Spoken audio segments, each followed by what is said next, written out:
অনেক দিন আগে এক গ্রামে ছিল এক রহস্যময় নদী।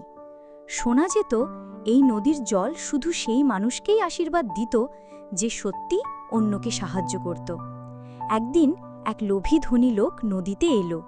সে ভাবল, আমি যদি এই জলে স্নান করি তাহলে আরও ধনী হয়ে যাব। কিন্তু নদীর জল হঠাৎ অন্ধকার হয়ে গেল। লোকটি খালি হাতে ফিরে গেল।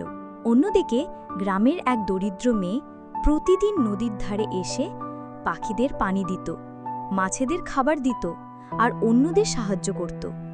তারপর মেয়েটির সাথে কি হলো তা জানার আগে বন্ধুরা, যদি তুমি তোমার মাকে ভালোবাসো তবে লাইক করো, আর বাবাকে ভালোবাসলে সাবস্ক্রাইব করো, এবং তুমি কি খেতে ভালোবাসো তা কমেন্ট করে জানাও। একদিন নদী নিজেই ঝলমল করে উঠল আর তাকে দিল এক জাদুকরী মুক্তা। সেই মুক্তা তার দুঃখ দূর করল আর গ্রাম ভরে গেল সুখে। নদী যেন কণ্ঠে ফিসফিস করে বলল, সত্যিকারের সম্পদ আসে দয়া আর সাহায্যের মাধ্যমে।